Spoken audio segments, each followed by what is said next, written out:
सभी दर्शकों को डॉक्टर शुक्ला का नमस्कार। आज का टॉपिक है स्ट्रेच मार्क्स। पिछले दिनों आप में से किसी एक दर्शक ने कमेंट्स में स्ट्रेच मार्क्स के लिए एक वीडियो बनाने के लिए रिक्वेस्ट की थी।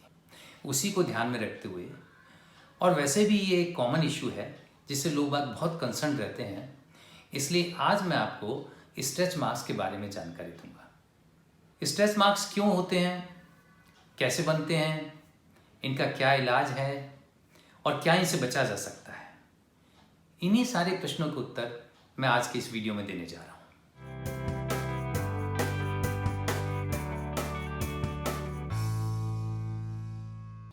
आप सब जानते हैं कि स्ट्रेच मार्क्स एक कॉमन प्रॉब्लम है, खासकर प्रेगनेंसी के दौरान। तो सबसे पहले अपन ये जानते हैं कि इनका कारण क्या है। इनका कारण मैं आपको एक उदाहरण देके समझाता हूं। मान लो अपन एक रबर बैंड लेते हैं और उसको धीरे धीरे खींचते हैं तो खिंच जाता है, लेकिन अगर इसको एक झटके से अपन खींचे तो बहुत ज़्यादा खिंच जाता है और टूट जाता है।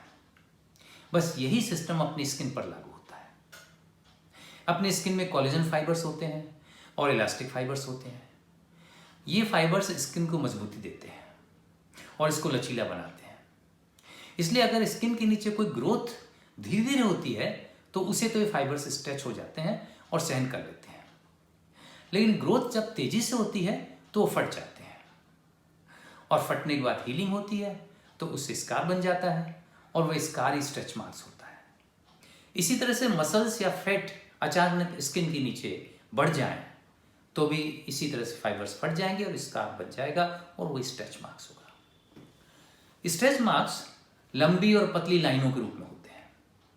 ये शुरू में जब बनते हैं तो लाल, गुलाबी या पर्पल कलर के होते हैं, लेकिन बाद में धीरे धीरे इनका कलर फेड होना चालू हो जाता है और ये स्किन कलर के हो जाते हैं। इसी तरह शुरू में ये उभरे हुए होते हैं, लेकिन बाद में ये स्किन के अंदर धंस जाते हैं। स्ट्रेच मार्क्स ज़्यादातर पेट पर, ब्रेस्ट पर, बटक्स पर या शोल्डर्स पर होते हैं। स्ट्रेच मार्क्स में कोई दर्द या कोई तकलीफ नहीं होती है। हाँ, कभी कभी जलन या खुजली हो सकती है, लेकिन फिर भी लोग इनसे परेशान रहते हैं, क्योंकि उसका कारण ये है क्योंकि ये कॉस्मेटिक प्रॉब्लम है। अब अपन जानते हैं कि वो कौन से कारण हैं जिनसे स्ट्रेच मार्क्स बन जाते हैं। तो इनमें सबसे कॉमन कारण तो है प्रेगनेंसी। प्रेगनेंसी में जो नॉर्मल हार्मोनल चेंजेस होते हैं उससे स्किन के फाइबर्स कमजोर हो जाते हैं। तो प्रेगनेंसी के शुरू के महीनों में तो बच्चे की ग्रोथ धीरे धीरे होती है, तो इसलिए स्ट्रेच मार्क्स नहीं बनते, लेकिन आखिरी 3 महीनों में ग्रोथ तेजी से होती है, इसलिए फाइबर्स फट जाते हैं और ये स्ट्रेच मार्क्स बन जाते हैं। और इसीलिए स्ट्रेच मार्क्स प्रेगनेंसी के आखिरी 3 महीनों में कॉमन होते हैं। ये स्ट्रेच मार्क्स उन महिलाओं में ज़्यादा होते हैं जिनमें कम उम्र में ही प्रेगनेंसी हो जाती है या जिनका वजन ज़्यादा होता है। प्रेगनेंसी के अलावा और भी कुछ ऐसी कंडीशंस हैं जहाँ पे स्ट्रेच मार्क्स बन जाते हैं, जैसे कि प्यूबर्टी है। तो प्यूबर्टी के दौरान क्या होता है, शरीर की ग्रोथ जो होती है वो रैपिड होती है, तो उससे स्किन फाइबर्स फट जाते हैं और स्ट्रेच मार्क्स बन जाते हैं। इसलिए टीनेजर्स में ये बहुत कॉमन है। हाँ, ये धीरे धीरे अपने आप कम भी हो जाते हैं। इन मार्क्स का एक और कारण भी है कि वो है अचानक वजन बढ़ना या घटना। इसलिए इसी तरह जो लोग वेट उठाते हैं और वो बहुत तेजी से मसल बनाना चाहते हैं तो उनमें भी स्ट्रेच मार्क्स बन जाते हैं। स्ट्रेच मार्क्स का एक और कारण भी हो सकता है, वो हो सकता है दवाइयाँ। कुछ लोग बॉडी बिल्डिंग्स के लिए सप्लीमेंट्स का इस्तेमाल करते हैं, तो उनसे भी स्ट्रेच मार्क्स पड़ सकते हैं।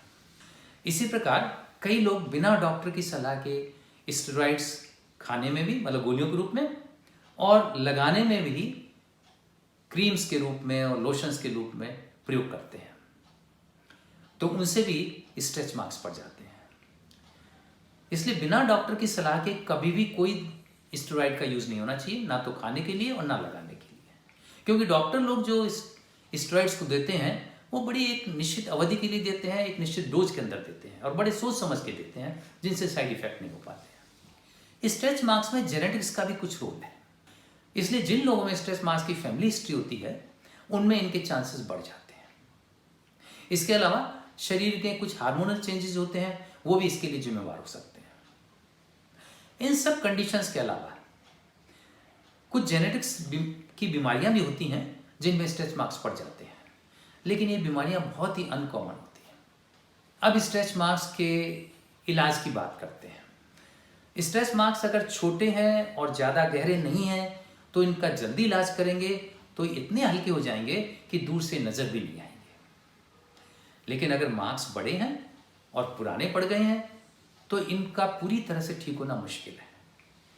हालांकि मीडिया में, एड्स में इनको मिटाने के लिए बड़े बड़े क्लेम्स किए जाते हैं, लेकिन जैसा कि मैंने आपको पहले बताया था कि स्ट्रेच मार्क्स में फाइबर्स पड़ जाते हैं और स्कार बन जाता है, तो किसी भी दवाई से इन फाइबर्स को वापस तो जोड़ा नहीं जा सकता और इस स्कार का मिटना संभव नहीं है। तो इसलिए जो क्लेम्स है वो सही नहीं है। बाजार में इसके लिए बहुत सारे क्रीम्स और लोशंस मिलते हैं जिनके लोग बड़े बड़े क्लेम्स करते हैं कि इनसे स्ट्रेच मार्क्स पूरी तरह से साफ हो जाएंगे, लेकिन अभी तक हमारे पास कोई भी ऐसा साइंटिफिक एविडेंस नहीं है जिससे ये कह सकते हैं कि इन बाजार में मिलने वाले इन लोशंस या क्रीम से स्ट्रेच मार्क्स मिट जाएंगे। इसी तरह से बहुत से घरेलू उपाय जैसे कि बादाम का तेल है, कोका बटर है, शिया बटर है, ओलिव ऑयल है, विटामिन ई ऑयल है, आदि बहुत सारी चीज़ें हैं जो लोग अक्सर इस्तेमाल करते रहते हैं कि भाई इससे स्ट्रेच मार्क्स मिट जाएंगे, लेकिन इनसे भी किसी से स्ट्रेच मार्क मिटने का हमारे पास कोई साइंटिफिक एविडेंस नहीं है। अब ट्रीटमेंट की बात करते हैं। ट्रीटमेंट में हमारे पास कुछ दवाइयाँ हैं जो इसमें मदद करती हैं और इनको हल्का कर देती हैं। दवाइयों में हाइलुरोनिक एसिड है, ट्रेटिनोइन है, ग्लाइकोलिक एसिड है। इन दवाइयों को मास के शुरू होते ही अपन चालू कर दें और तो इससे ज़्यादा फायदा होता है। इन दवाइयों के अलावा बाजार में कई तरह के सेल्फ टेनर्स भी मिलते हैं जिनसे स्ट्रेच मार्क्स को अपन छुपा सकते हैं। उसे मिटा तो नहीं सकते लेकिन छुपा सकते हैं। स्ट्रेच मार्क्स के लिए कुछ स्किन प्रोसीजर्स भी होते हैं, लेकिन उनसे भी स्ट्रेच मार्क्स पूरी तरह से मिटते नहीं हैं, हल्के हो जाएंगे, दिखाई कम देंगे। इन प्रोसीजर्स में है केमिकल पील्स, लेजर्स हैं, माइक्रो डर्माब्रेजन है, रेडियो फ्रीक्वेंसी होती है और अल्ट्रासाउंड भी होता है। अब आज के आखिरी सवाल पे मैं आता हूं कि क्या अपन स्ट्रेच मार्क्स को बचा सकते हैं। तो इसका उत्तर यह है कि हाँ, कुछ कंडीशंस ऐसी हैं जहां पर अगर अपन ध्यान से काम करें तो इनको हम बचा सकते हैं। जैसे प्रेगनेंसी में बचाने के लिए हमें ध्यान रखना होगा कि प्रेगनेंसी में एबनॉर्मल वेट गेन नहीं हो। प्रेगनेंसी में अक्सर महिलाएं क्या करती हैं, वो सोचती हैं कि हमें खाना ज़्यादा खाना चाहिए क्योंकि बेबी भी है, तो इसलिए वो डबल खाना खाती हैं, लेकिन इससे एबनॉर्मल वेट गेन हो जाता है जो न केवल स्ट्रेच मार्क्स बनाएगा बल्कि शरीर में और भी बहुत सारे कॉम्प्लिकेशंस पैदा कर सकता है। इसलिए प्रेगनेंसी में अपने डॉक्टर की सलाह से ही अपनी डाइट का ध्यान रखें, उसी हिसाब से डाइट को प्लान करें कि जिससे एबनॉर्मल वेट गेन नहीं हो। टीनेजर्स में भी हमें ध्यान रखना चाहिए कि उनमें एबनॉर्मल वेट गेन नहीं होना चाहिए, क्योंकि नॉर्मल वेट गेन होगा तो उससे स्ट्रेच मार्क्स नहीं पड़ेंगे। बॉडी बिल्डिंग में सप्लीमेंट्स का प्रयोग नहीं करना चाहिए और स्टेरॉइड क्रीम का जैसे मैंने बताया, टैबलेट और क्रीम हमें बिना डॉक्टर की सलाह के बिल्कुल नहीं यूज़ करना चाहिए। जहाँ तक दवाइयों का सवाल है कि कोई दवाई बचा सकती है, तो उसमें हाइलुरोनिक एसिड का कुछ रोल है बचाने के लिए, ये इसमें मददगार हुई है। इसी तरह से सेंटेला नाम की एक हर्ब होती है, इससे भी कुछ फायदा होता है। हिंदी में सेंटेला को ब्राह्मी बूटी कहते हैं और ये घाव भरने के काम आती है। तो इस हर्ब का भी प्रयोग किया गया है और लोग देखते हैं कि कुछ इससे फायदा होता है। तो आज के लिए बस इतना ही। अगली बार मैं एक नए टॉपिक के साथ आपके सामने उपस्थित होऊंगा। तब तक के लिए आज्ञा चाहता हूँ। Thank you very much.